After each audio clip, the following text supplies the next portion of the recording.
The Adventure of the Speckled Band. On glancing over my notes of the 70-odd cases in which I have, during the last 8 years, studied the methods of my friend Sherlock Holmes, I find many tragic, some comic, a large number merely strange, but none commonplace. For, working as he did rather for the love of his art than for the acquirement of wealth, he refused to associate himself with any investigation which did not tend towards the unusual and even the fantastic.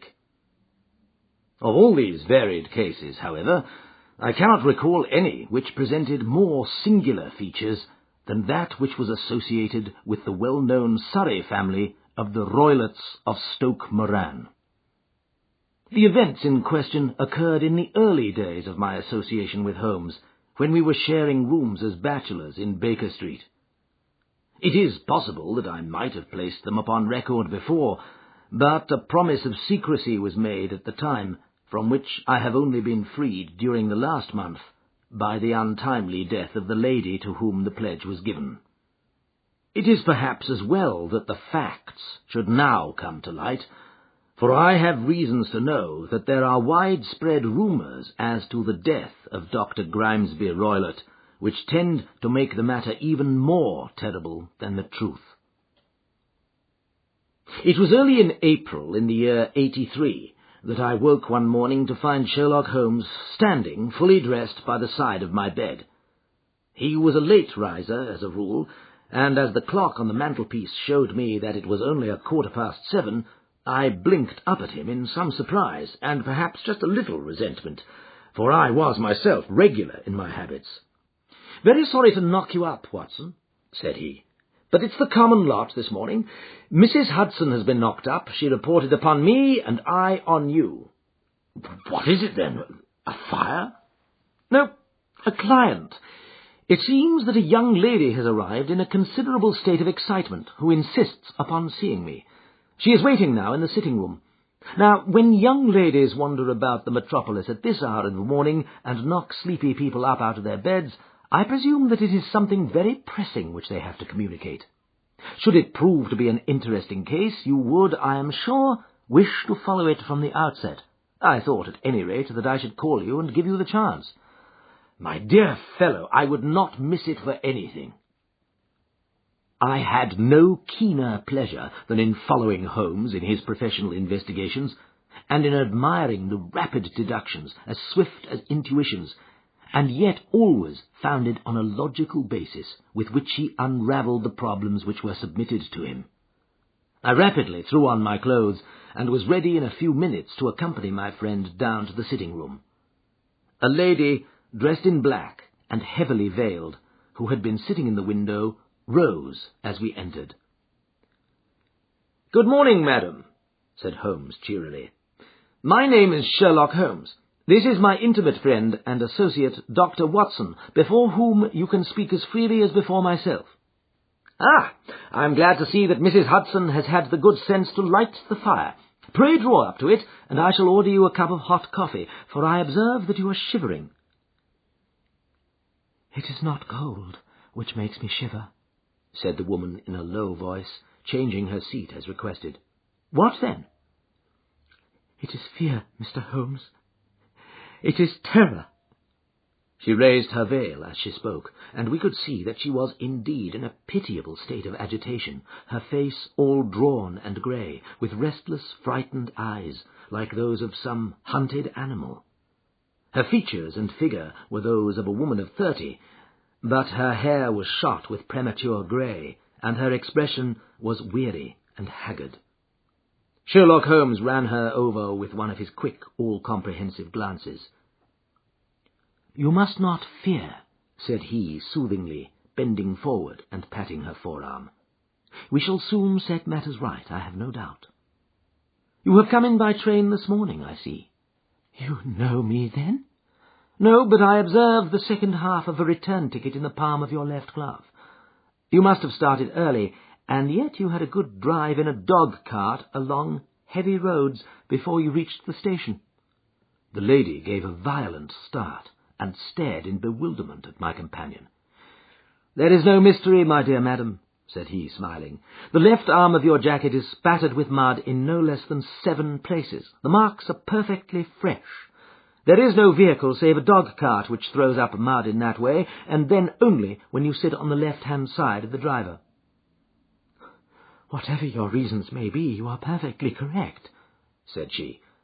"I started from home before 6, reached Leatherhead at 20 past, and came in by the first train to Waterloo." "Sir, I can stand this strain no longer. I shall go mad if it continues. I have no one to turn to, none save only one who cares for me, and he, poor fellow, can be of little aid. I have heard of you, Mr. Holmes. I have heard of you from Mrs. Farintosh, whom you helped in the hour of her sore need. It was from her that I had your address. Oh, sir, do you not think that you could help me, too, and at least throw a little light through the dense darkness which surrounds me? At present it is out of my power to reward you for your services, but in a month or 6 weeks I shall be married, with the control of my own income, and then at least you shall not find me ungrateful." Holmes turned to his desk, and, unlocking it, drew out a small case-book, which he consulted. "Farintosh," said he. "Ah, yes, I recall the case. It was concerned with an opal tiara. I think it was before your time, Watson. I can only say, madam, that I shall be happy to devote the same care to your case as I did to that of your friend. As to reward, my profession is its own reward, but you are at liberty to defray whatever expenses I may be put to, at the time which suits you best. And now I beg that you will lay before us everything that may help us in forming an opinion upon the matter." "Alas," replied our visitor, "the very horror of my situation lies in the fact that my fears are so vague, and my suspicions depend so entirely upon small points, which might seem trivial to another, that even he, to whom of all others I have a right to look for help and advice, looks upon all that I tell him about it as the fancies of a nervous woman. He does not say so, but I can read it from his soothing answers and averted eyes. But I have heard, Mr. Holmes, that you can see deeply into the manifold wickedness of the human heart. You may advise me how to walk amid the dangers which encompass me." "I am all attention, madam." "My name is Helen Stoner, and I am living with my stepfather, who is the last survivor of one of the oldest Saxon families in England, the Roylotts of Stoke Moran on the western border of Surrey." Holmes nodded his head. "The name is familiar to me," said he. "The family was at one time among the richest in England, and the estates extended over the borders into Berkshire in the north and Hampshire in the west. In the last century, however, 4 successive heirs were of a dissolute and wasteful disposition, and the family ruin was eventually completed by a gambler in the days of the Regency. Nothing was left save a few acres of ground and the 200-year-old house, which is itself crushed under a heavy mortgage. The last squire dragged out his existence there, living the horrible life of an aristocratic pauper. But his only son, my stepfather, seeing that he must adapt himself to the new conditions, obtained an advance from a relative which enabled him to take a medical degree, and went out to Calcutta, where, by his professional skill and his force of character, he established a large practice. In a fit of anger, however, caused by some robberies which had been perpetrated in the house, he beat his native butler to death, and narrowly escaped a capital sentence. As it was, he suffered a long term of imprisonment, and afterwards returned to England a morose and disappointed man. When Dr. Roylott was in India, he married my mother, Mrs. Stoner, the young widow of Major General Stoner of the Bengal Artillery. My sister Julia and I were twins, and we were only 2 years old at the time of my mother's remarriage. She had a considerable sum of money, not less than £1,000 a year, and this she bequeathed to Dr. Roylott entirely while we resided with him, with a provision that a certain annual sum should be allowed to each of us in the event of our marriage. Shortly after our return to England, my mother died. She was killed 8 years ago in a railway accident near Crewe. Dr. Roylott then abandoned his attempts to establish himself in practice in London and took us to live with him in the old ancestral house at Stoke Moran. The money which my mother had left was enough for all our wants, and there seemed to be no obstacle to our happiness. But a terrible change came over our stepfather about this time. Instead of making friends and exchanging visits with our neighbours, who had at first been overjoyed to see a Roylott of Stoke Moran back in the old family seat, he shut himself up in his house, and seldom came out save to indulge in ferocious quarrels with whoever might cross his path. Violence of temper approaching to mania has been hereditary in the men of the family, and in my stepfather's case it had, I believe, been intensified by his long residence in the tropics. A series of disgraceful brawls took place, 2 of which ended in the police court, until at last he became the terror of the village, and the folks would fly at his approach, for he is a man of immense strength, and absolutely uncontrollable in his anger. Last week he hurled the local blacksmith over a parapet into a stream, and it was only by paying over all the money which I could gather together that I was able to avert another public exposure. He had no friends at all, save the wandering gypsies, and he would give these vagabonds leave to encamp upon the few acres of bramble-covered land which represent the family estate, and would accept in return the hospitality of their tents, wandering away with them sometimes for weeks on end. He has a passion also for Indian animals, which are sent over to him by a correspondent, and he has at this moment a cheetah and a baboon, which wander freely over his grounds, and are feared by the villagers almost as much as their master. You can imagine from what I say that my poor sister Julia and I had no great pleasure in our lives. No servant would stay with us, and for a long time we did all the work of the house. She was but 30 at the time of her death, and yet her hair had already begun to whiten, even as mine has. Your sister is dead, then? She died just 2 years ago, and it is of her death that I wish to speak to you. You can understand that, living the life which I have described, we were little likely to see anyone of our own age and position. We had, however, an aunt, my mother's maiden sister, Miss Honoria Westphale, who lives near Harrow, and we were occasionally allowed to pay short visits at this lady's house. Julia went there at Christmas 2 years ago, and met there a half-pay major of Marines, to whom she became engaged. My stepfather learnt of the engagement when my sister returned, and offered no objection to the marriage, but within a fortnight of the day which had been fixed for the wedding, the terrible event occurred which has deprived me of my only companion. Sherlock Holmes had been leaning back in his chair with his eyes closed and his head sunk in a cushion, but he half opened his lids now and glanced across at his visitor. "Pray be precise as to details," said he. "It is easy for me to be so, for every event of that dreadful time is seared into my memory. The manor house is, as I have already said, very old, and only one wing is now inhabited. The bedrooms in this wing are on the ground floor, the sitting rooms being in the central block of the buildings. Of these bedrooms, the first is Dr. Roylott's, the second my sister's, and the third my own.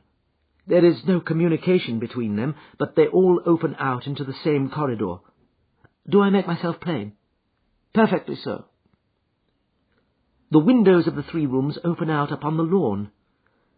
That fatal night, Dr. Roylott had gone to his room early, though we knew that he had not retired to rest, for my sister was troubled by the smell of the strong Indian cigars which it was his custom to smoke. She left her room, therefore, and came into mine, where she sat for some time chatting about her approaching wedding. At 11 o'clock she rose to leave me, but she paused at the door and looked back. "Tell me, Helen," said she, "have you ever heard anyone whistle in the dead of the night?" "Never," said I. "I suppose that you could not possibly whistle yourself in your sleep?" "Certainly not. But why?" "Because during the last few nights I have always, about 3 in the morning, heard a low, clear whistle. I am a light sleeper, and it has awakened me. I cannot tell where it came from. Perhaps from the next room, perhaps from the lawn. I thought that I would just ask you whether you had heard it. No, I have not. It must be those wretched gypsies in the plantation. Very likely. And yet if it were on the lawn, I wonder that you did not hear it also. Ah, but I sleep more heavily than you. Well, it is of no great consequence at any rate. She smiled back at me, closed my door, and a few moments later I heard her key turn in the lock. Indeed, said Holmes. Was it your custom always to lock yourselves in at night? Always. And why? I think that I mentioned to you that the doctor kept a cheetah and a baboon. We had no feeling of security unless our doors were locked. Quite so. Pray, proceed with your statement. I could not sleep that night. A vague feeling of impending misfortune impressed me. My sister and I, you will recollect, were twins, and you know how subtle are the links which bind two souls which are so closely allied. It was a wild night. The wind was howling outside, and the rain was beating and splashing against the windows. Suddenly, amid all the hubbub of the gale, there burst forth the wild scream of a terrified woman. I knew that it was my sister's voice. I sprang from my bed, wrapped a shawl around me, and rushed into the corridor. As I opened my door, I seemed to hear a low whistle, such as my sister described, and a few moments later a clanging sound, as if a mass of metal had fallen. As I ran down the passage, my sister's door was unlocked and revolved slowly upon its hinges. I stared at it, horror-stricken, not knowing what was about to issue from it. By the light of the corridor lamp, I saw my sister appear at the opening, her face blanched with terror, her hands groping for help, her whole figure swaying to and fro like that of a drunkard. I ran to her and threw my arms round her, but at that moment her knees seemed to give way, and she fell to the ground. She writhed as one who is in terrible pain, and her limbs were dreadfully convulsed. At first I thought that she had not recognized me, but as I bent over her, she suddenly shrieked out in a voice which I shall never forget, "Oh, my God, Helen! It was the band! The Speckled Band!" There was something else which she would fain have said, and she stabbed with her finger into the air in the direction of the doctor's room, but a fresh convulsion seized her and choked her words. I rushed out, calling loudly for my stepfather, and I met him hastening from his room in his dressing-gown. When he reached my sister's side, she was unconscious, and though he poured brandy down her throat and sent for medical aid from the village, all efforts were in vain, for she slowly sank and died, without having recovered her consciousness. Such was the dreadful end of my beloved sister. "One moment," said Holmes. "Are you sure about this whistle and metallic sound? Could you swear to it?" That was what the county coroner asked me at the inquiry. It was my strong impression that I heard it, and yet, among the crash of the gale and the creaking of an old house, I may possibly have been deceived. "Was your sister dressed?" "No, she was in her night-dress. In her right hand was found the charred stump of a match, and in her left a matchbox." "Showing that she had struck a light and looked about her when the alarm took place. That is important. And what conclusions did the coroner come to?" "He investigated the case with great care, for Dr. Roylott's conduct had long been notorious in the county, but he was unable to find any satisfactory cause of death. My evidence showed that the door had been fastened upon the inner side, and the windows were blocked by old-fashioned shutters with broad iron bars, which were secured every night.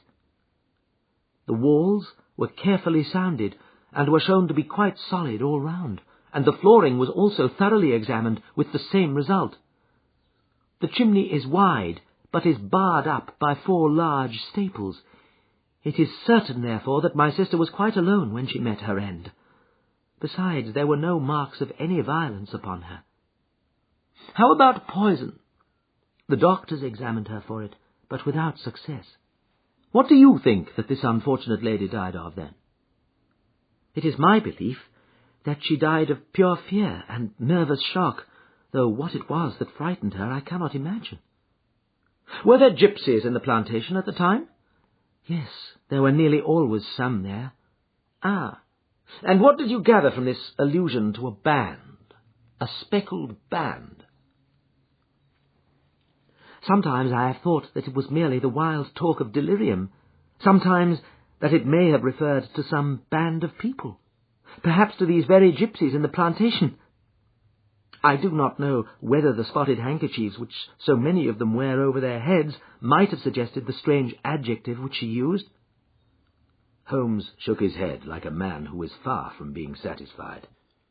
"These are very deep waters," said he. "Pray, go on with your narrative."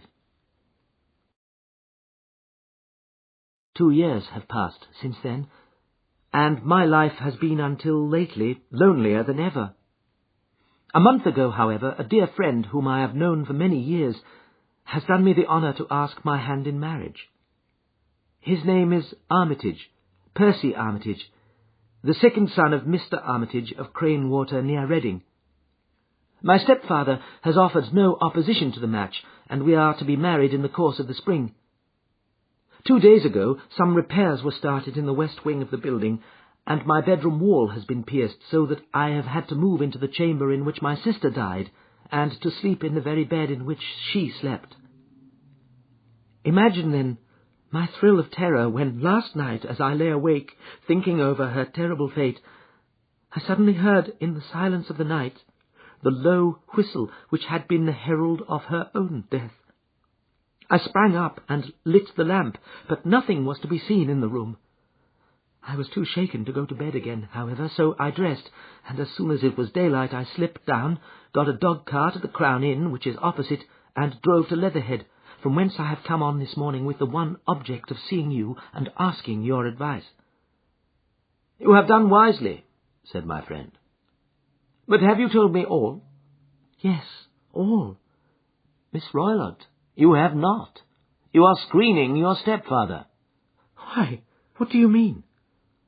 For answer, Holmes pushed back the frill of black lace which fringed the hand that lay upon our visitor's knee. 5 little livid spots, the marks of 4 fingers and a thumb, were printed upon the white wrist. "You have been cruelly used," said Holmes. The lady coloured deeply and covered over her injured wrist. "He is a hard man," she said, "and perhaps he hardly knows his own strength." There was a long silence, during which Holmes leaned his chin upon his hands and stared into the crackling fire.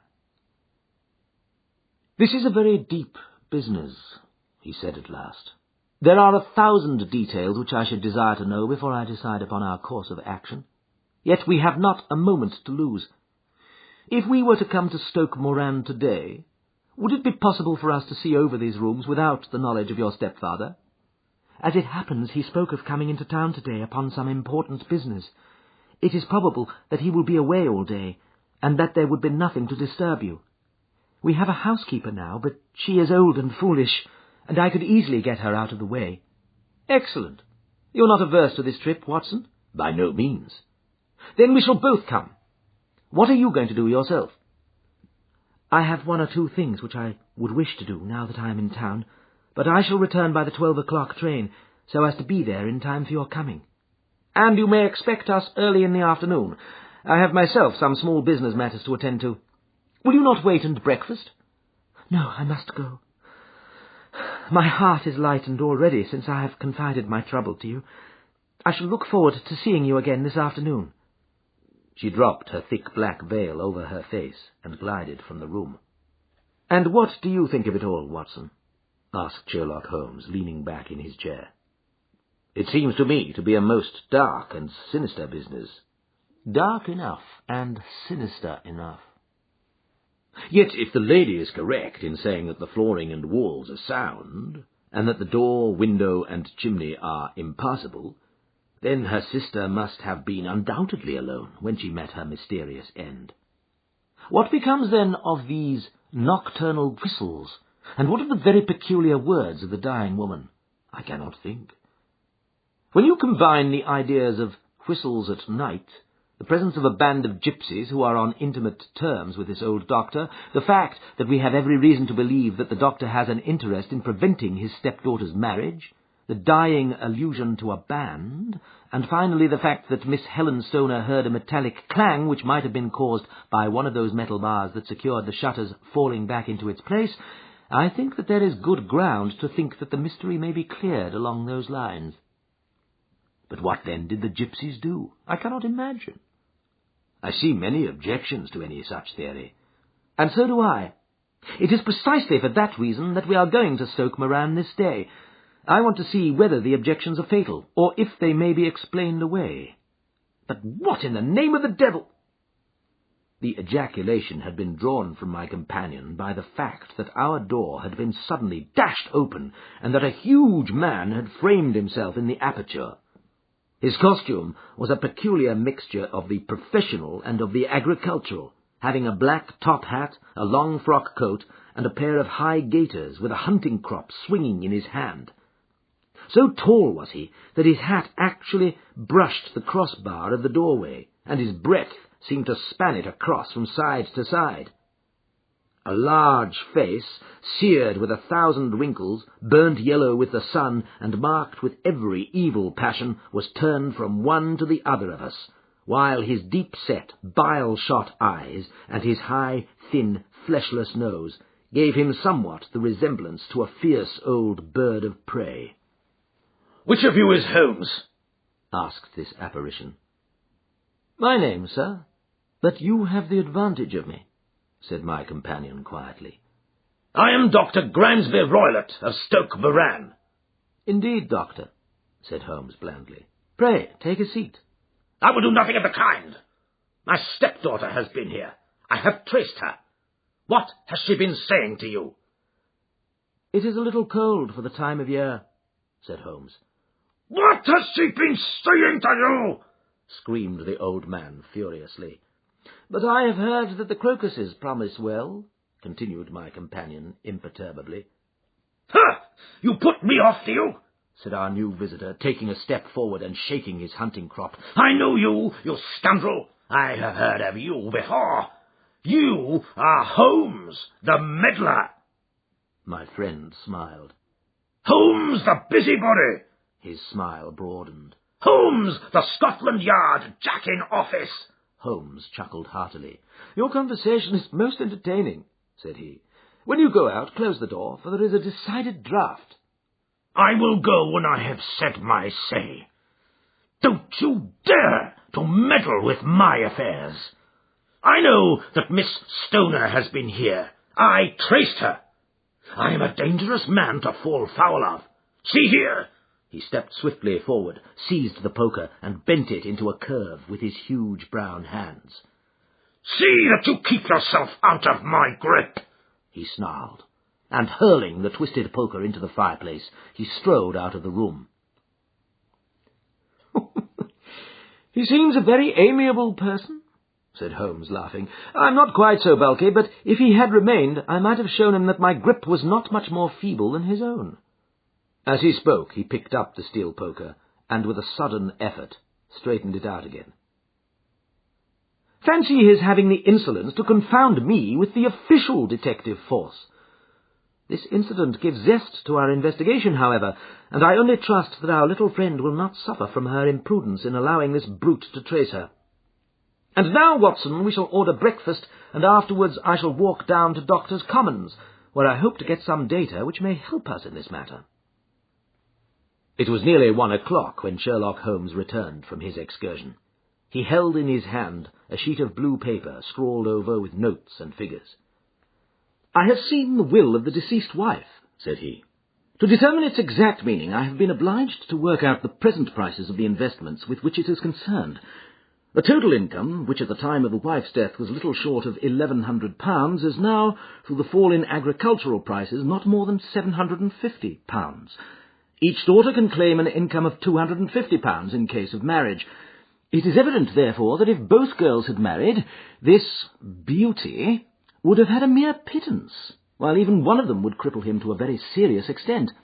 My morning's work has not been wasted, since it has proved that he has the very strongest motives for standing in the way of anything of the sort. And now, Watson, this is too serious for dawdling, especially as the old man is aware that we are interesting ourselves in his affairs. So if you are ready, we shall call a cab and drive to Waterloo. I should be very much obliged if you would slip your revolver into your pocket. An Ely's No. 2 is an excellent argument with gentlemen who can twist steel pokers into knots. That and a toothbrush are, I think, all that we need. At Waterloo we were fortunate in catching a train for Leatherhead, where we hired a trap at the station inn and drove for 4 or 5 miles through the lovely Surrey lanes. It was a perfect day, with a bright sun and a few fleecy clouds in the heavens. The trees and wayside hedges were just throwing out their first green shoots, and the air was full of the pleasant smell of the moist earth. To me, at least, there was a strange contrast between the sweet promise of the spring and this sinister quest upon which we were engaged. My companion sat in the front of the trap, his arms folded, his hat pulled down over his eyes, and his chin sunk upon his breast, buried in the deepest thought. Suddenly, however, he started, tapped me on the shoulder, and pointed over the meadows. "Look there," said he. A heavily timbered park stretched up in a gentle slope, thickening into a grove at the highest point. From amid the branches there jutted out the grey gables and high roof-tree of a very old mansion. "Stoke Moran?" said he. "Yes, sir. That be the house of Dr. Grimesby Roylott," remarked the driver. "There is some building going on there," said Holmes. "That is where we are going." "There is the village," said the driver, pointing to a cluster of roofs some distance to the left. "But if you want to get to the house, you'll find it shorter to get over this stile, and so by the footpath over the fields. There it is, where the lady is walking." "And the lady, I fancy, is Miss Stoner," observed Holmes, shading his eyes. "Yes, I think we had better do as you suggest." We got off, paid our fare, and the trap rattled back on its way to Leatherhead. "I thought it as well," said Holmes as we climbed the stile, "that this fellow should think we had come here as architects, or on some definite business. It may stop his gossip. Good afternoon, Miss Stoner. You see that we have been as good as our word." Our client of the morning had hurried forward to meet us with a face which spoke her joy. "I have been waiting so eagerly for you," she cried, shaking hands with us warmly. "All has turned out splendidly. Dr. Roylott has gone to town, and it is unlikely that he will be back before evening." "We have had the pleasure of making the doctor's acquaintance," said Holmes, and in a few words he sketched out what had occurred. Miss Stoner turned white to the lips as she listened. "Good heavens!" she cried. "He has followed me, then?" "So it appears." "He is so cunning that I never know when I am safe from him. What will he say when he returns?" "He must guard himself, for he may find that there is someone more cunning than himself upon his track. You must lock yourself up from him tonight. If he is violent, we shall take you away to your aunt's at Harrow. Now, we must make the best use of our time, so kindly take us at once to the rooms which we are to examine." The building was of grey, lichen-blotched stone, with a high central portion and 2 curving wings like the claws of a crab thrown out on each side. In one of these wings the windows were broken and blocked with wooden boards, while the roof was partly caved in, a picture of ruin. The central portion was in little better repair, but the right-hand block was comparatively modern, and the blinds at the window, with the blue smoke curling up from the chimneys, showed that this was where the family resided. Some scaffolding had been erected against the end wall, and the stonework had been broken into, but there were no signs of any workmen at the moment of our visit. Holmes walked slowly up and down the ill-trimmed lawn, and examined with deep attention the outsides of the windows. "This, I take it, belongs to the room in which you used to sleep? The centre one to your sister's, and the one next to the main building to Dr. Roylott's chamber?" "Exactly so, but I am now sleeping in the middle one." "Pending the alterations, as I understand." By the way, there does not seem to be any very pressing need for repairs at that end wall. There were none. I believe that it was an excuse to move me from my room. Ah, that is suggestive. Now, on the other side of this narrow wing runs the corridor from which these 3 rooms open. There are windows in it, of course? Yes, but very small ones, too narrow for anyone to pass through. As you both locked your doors at night, your rooms were unapproachable from that side. Now, would you have the kindness to go into your room and bar your shutters? Miss Stoner did so, and Holmes, after a careful examination through the open window, endeavoured in every way to force the shutter open, but without success. There was no slit through which a knife could be passed to raise the bar. Then, with his lens, he tested the hinges, but they were of solid iron, built firmly into the massive masonry. Said he, scratching his chin in some perplexity. My theory certainly presents some difficulties. No one could pass these shutters if they were bolted. Well, we shall see if the inside throws any light upon the matter. A small side door led into the whitewashed corridor from which the 3 bedrooms opened. Holmes refused to examine the 3rd chamber, so we passed at once to the 2nd, that in which Miss Stoner was now sleeping, and in which her sister had met with her fate. It was a homely little room, with a low ceiling and a gaping fireplace, after the fashion of old country houses. A brown chest of drawers stood in one corner, a narrow white counterpaned bed in another, and a dressing-table on the left-hand side of the window.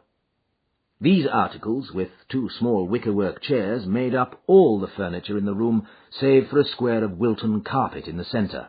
The boards round and the panelling of the walls were of brown, worm-eaten oak, so old and discoloured that it may have dated from the original building of the house.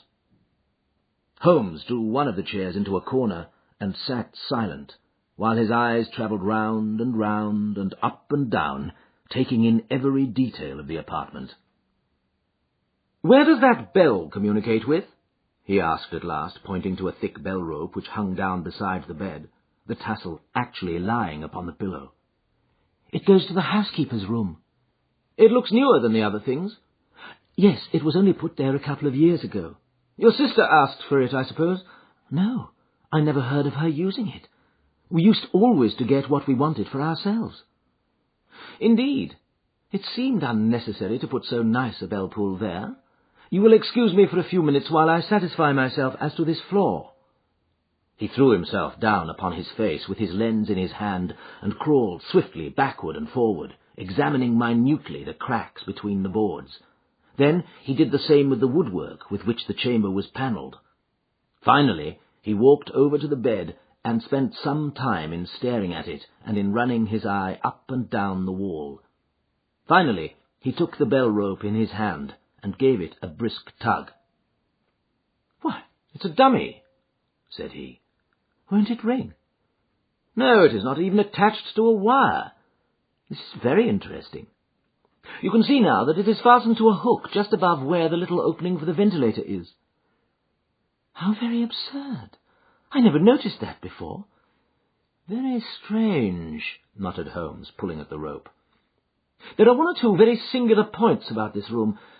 For example, what a fool a builder must be to open a ventilator into another room, when, with the same trouble, he might have communicated with the outside air." "That is also quite modern," said the lady. "Done about the same time as the bell rope," remarked Holmes. "Yes, there were several little changes carried on about that time." "They seem to have been of a most interesting character. Dummy bell ropes and ventilators which do not ventilate. With your permission, Miss Stoner, we shall now carry our researches into the inner apartment." Dr. Grimesby Roylott's chamber was larger than that of his stepdaughter, but was as plainly furnished. A camp bed, a small wooden shelf full of books, mostly of a technical character, an armchair beside the bed, a plain wooden chair against the wall, a round table, and a large iron safe were the principal things which met the eye. Holmes walked slowly round and examined each and all of them with the keenest interest. "What's in here?" he asked, tapping the safe. "My stepfather's business papers." "Oh, you have seen inside, then?" "Only once, some years ago. I remember that it was full of papers." There isn't a cat in it, for example." "No? What a strange idea." "Well, look at this." He took up a small saucer of milk which stood on the top of it. "No, we don't keep a cat. But there is a cheetah and a baboon." "Ah, yes, of course.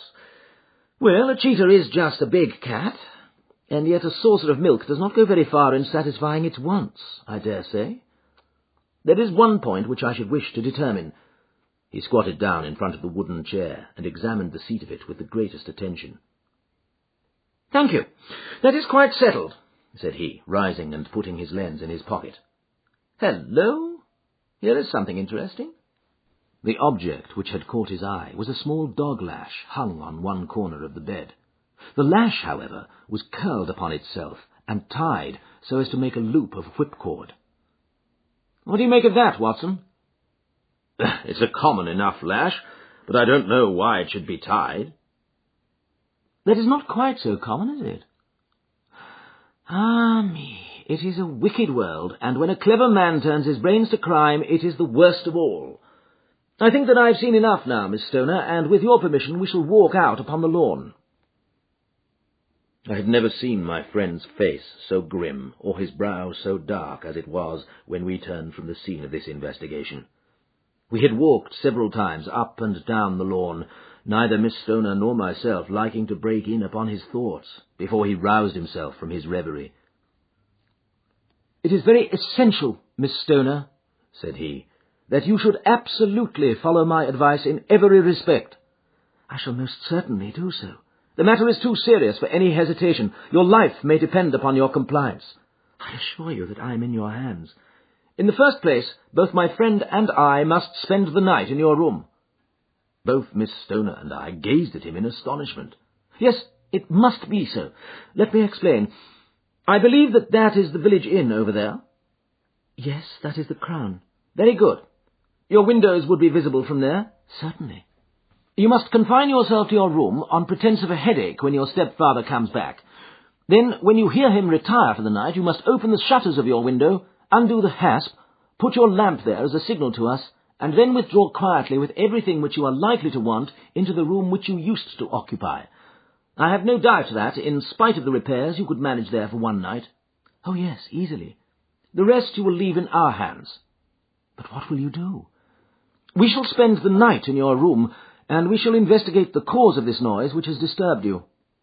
"I believe, Mr. Holmes, that you have already made up your mind," said Miss Stoner, laying her hand upon my companion's sleeve. "Perhaps I have." "Then for pity's sake, tell me what was the cause of my sister's death. I should prefer to have clearer proofs before I speak. You can at least tell me whether my own thought is correct, and if she died from some sudden fright." "No, I do not think so. I think that there was probably some more tangible cause. And now, Miss Stoner, we must leave you, for if Dr. Roylott returned and saw us, our journey would be in vain. Goodbye, and be brave, for if you will do what I have told you, you may rest assured that we shall soon drive away the dangers that threaten you." Sherlock Holmes and I had no difficulty in engaging a bedroom and sitting-room at the Crown Inn. They were on the upper floor, and from our window we could command a view of the avenue gate and of the inhabited wing of Stoke Moran Manor House. At dusk we saw Dr. Grimesby Roylott drive past, his huge form looming up beside the little figure of the lad who drove him. The boy had some slight difficulty in undoing the heavy iron gates, and we heard the hoarse roar of the doctor's voice, and saw the fury with which he shook his clenched fists at him. The trap drove on, and a few minutes later we saw a sudden light spring up among the trees as the lamp was lit in one of the sitting-rooms. "Do you know, Watson," said Holmes as we sat together in the gathering darkness, "I have really some scruples as to taking you tonight. There is a distinct element of danger." "Can I be of assistance?" "Your presence might be invaluable." "Then I shall certainly come." "It is very kind of you." "You speak of danger. You have evidently seen more in these rooms than was visible to me." "No, but I fancy that I may have deduced a little more. I imagine that you saw all that I did." "I saw nothing remarkable save the bell rope, and what purpose that could answer, I confess, is more than I could imagine." "You saw the ventilator, too?" "Yes." but I do not think that it is such a very unusual thing to have a small opening between two rooms. It was so small that a rat could hardly pass through. I knew that we should find a ventilator before ever we came to Stoke Moran. My dear Holmes! Oh, yes, I did. You remember in her statement she said that her sister could smell Dr. Roylott's cigar. Now, of course, that suggested at once that there must be a communication between the two rooms. It could only be a small one, or it would have been remarked upon at the coroner's inquiry. I deduced a ventilator. But what harm can there be in that? Well, there is at least a curious coincidence of dates. A ventilator is made, a cord is hung, and a lady who sleeps in the bed dies. Does not that strike you? I cannot as yet see any connection. Did you observe anything very peculiar about that bed? No. It was clamped to the floor. Did you ever see a bed fastened like that before? I cannot say that I have. The lady could not move her bed. It must always be in the same relative position to the ventilator and to the rope, or so we may call it, since it was clearly never meant for a bell pull. Holmes, I cried, I seem to see dimly what you are hinting at. We are only just in time to prevent some subtle and horrible crime. Subtle enough and horrible enough. When a doctor goes wrong, he is the first of criminals. He has nerve, and he has knowledge. Palmer and Pritchard were among the heads of their profession. This man strikes even deeper, but I think, Watson, that we shall be able to strike deeper still. But we shall have horrors enough before the night is over. For goodness sake, let us have a quiet pipe, and turn our minds for a few hours to something more cheerful. About 9 o'clock, the light among the trees was extinguished, and all was dark in the direction of the manor house. 2 hours passed slowly away, and then suddenly, just at the stroke of 11, a single bright light shone out right in front of us. "That is our signal," said Holmes, springing to his feet. "It comes from the middle window." As we passed out, he exchanged a few words with the landlord, explaining that we were going on a late visit to an acquaintance, and it was possible that we might spend the night there. A moment later we were out on the dark road, a chill wind blowing in our faces, and one yellow light twinkling in front of us through the gloom to guide us on our sombre errand. There was little difficulty in entering the grounds, for unrepaired breaches gaped in the old park wall. Making our way among the trees, we reached the lawn, crossed it, and were about to enter through the window, when out from a clump of laurel bushes there darted what seemed to be a hideous and distorted child, who threw itself upon the grass with writhing limbs, and then ran swiftly across the lawn into the darkness. "My God!" I whispered. "Did you see it?" Holmes was for the moment as startled as I. His hand closed like a vice upon my wrist in his agitation. Then he broke into a low laugh, and put his lips to my ear. "It is a nice household," he murmured. "That is the baboon." I had forgotten the strange pets which the doctor affected. There was a cheetah, too. Perhaps we might find it upon our shoulders at any moment. I confess that I felt easier in my mind when, after following Holmes's example and slipping off my shoes, I found myself inside the bedroom. My companion noiselessly closed the shutters, moved the lamp onto the table, and cast his eyes round the room. All was as we had seen it in the daytime. Then, creeping up to me and making a trumpet of his hand, he whispered into my ear again so gently that it was all that I could do to distinguish the words. "The least sound would be fatal to our plans." I nodded to show that I had heard. "We must sit without light. He would see it through the ventilator." I nodded again. "Do not go asleep. Your very life may depend upon it. Have your pistol ready in case we should need it. I will sit on the side of the bed, and you in that chair." I took out my revolver and laid it on the corner of the table. Holmes had brought up a long, thin cane, and this he placed upon the bed beside him. By it he laid the box of matches and the stump of a candle. Then he turned down the lamp, and we were left in darkness. How shall I ever forget that dreadful vigil? I could not hear a sound, not even the drawing of a breath, and yet I knew that my companion sat open-eyed within a few feet of me, in the same state of nervous tension in which I was myself. The shutters cut off the least ray of light, and we waited in absolute darkness.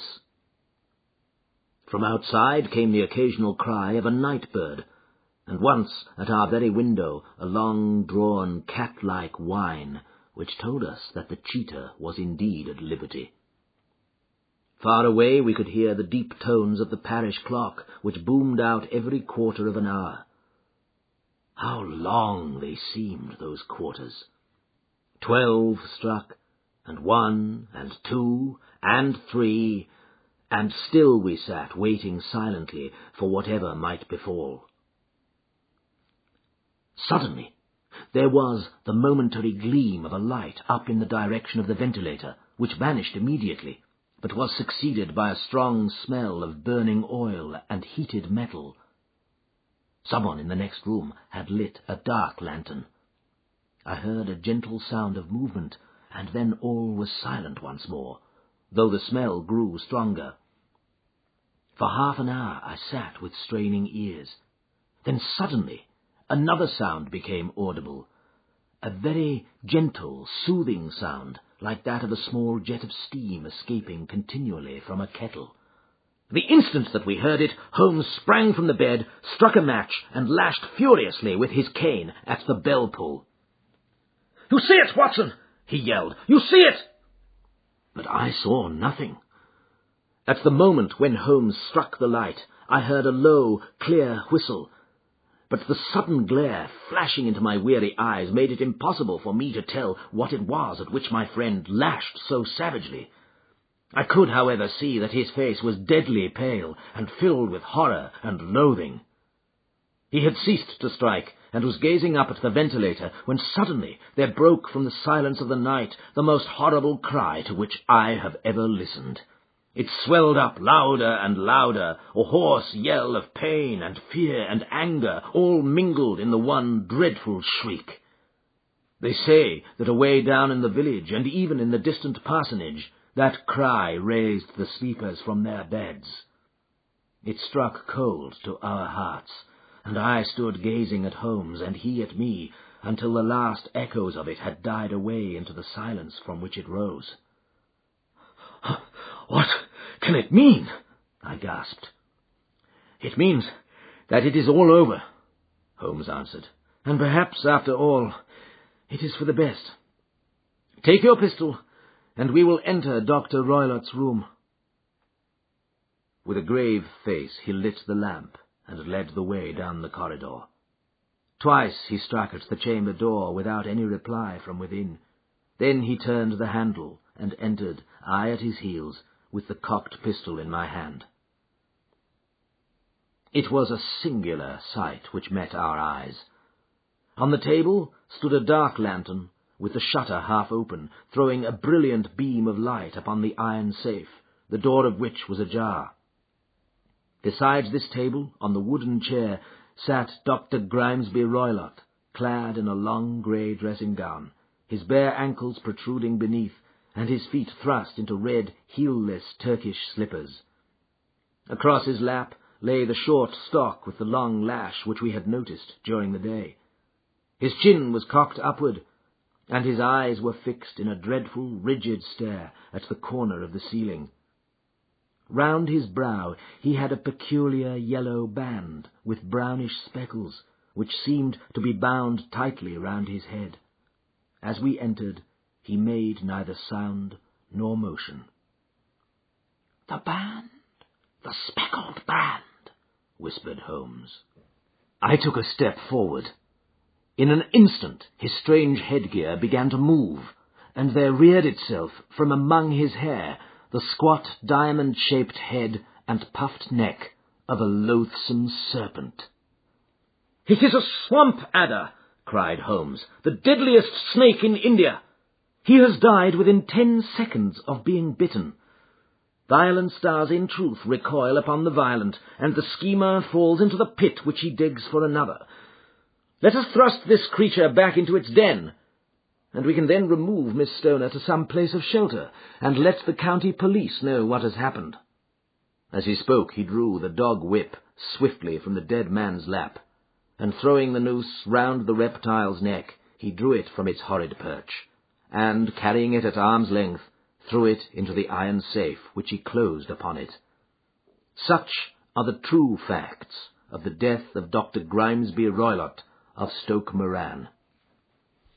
It is not necessary that I should prolong a narrative which has already run to too great a length by telling how we broke the sad news to the terrified girl, how we conveyed her by the morning train to the care of her good aunt at Harrow, of how the slow process of official inquiry came to the conclusion that the doctor met his fate while indiscreetly playing with a dangerous pet. The little which I had yet to learn of the case was told me by Sherlock Holmes as we travelled back next day. "I had," said he, "come to an entirely erroneous conclusion, which shows, my dear Watson, how dangerous it always is to reason from insufficient data. The presence of the gipsies, and the use of the word band, which was used by the poor girl, no doubt to explain the appearance which she had caught a hurried glimpse of by the light of her match, was sufficient to put me upon an entirely wrong scent. I can only claim the merit that I instantly reconsidered my position, when, however, it became clear to me that whatever danger threatened an occupant of the room could not come either from the window or the door. My attention was speedily drawn, as I have already remarked to you, to this ventilator and to the bell-rope which hung down to the bed. The discovery that this was a dummy, and that the bed was clamped to the floor, instantly gave rise to the suspicion that the rope was there as a bridge for something passing through the hole and coming to the bed. The idea of a snake instantly occurred to me, and when I coupled it with my knowledge that the doctor was furnished with a supply of creatures from India, I felt that I was probably on the right track. The idea of using a form of poison which could not possibly be discovered by any chemical test was just such a one as would occur to a clever and ruthless man who had had an Eastern training. The rapidity with which such a poison would take effect would also, from his point of view, be an advantage. It would be a sharp-eyed coroner indeed who could distinguish the two little dark punctures which would show where the poison fangs had done their work. Then I thought of the whistle. Of course, he must recall the snake before the morning light revealed it to the victim. He had trained it, probably by the use of the milk which we saw, to return to him when summoned. He would put it through this ventilator at the hour that he thought best, with the certainty that it would crawl down the rope and land on the bed. It might or might not bite the occupant. Perhaps she might escape every night for a week, but sooner or later she must fall a victim. I had come to these conclusions before ever I had entered his room. An inspection of his chair showed me that he had been in the habit of standing on it, which of course would be necessary in order that he should reach the ventilator. The sight of the safe, the saucer of milk, and the loop of whipcord were enough to finally dispel any doubts which may have remained. The metallic clang heard by Miss Stoner was obviously caused by her stepfather hastily closing the door of his safe upon its terrible occupant. Having once made up my mind, you know the steps which I took in order to put the matter to the proof. I heard the creature hiss, as I have no doubt that you did also, and I instantly lit the light and attacked it, with the result of driving it through the ventilator, and also with the result of causing it to turn upon its master at the other side.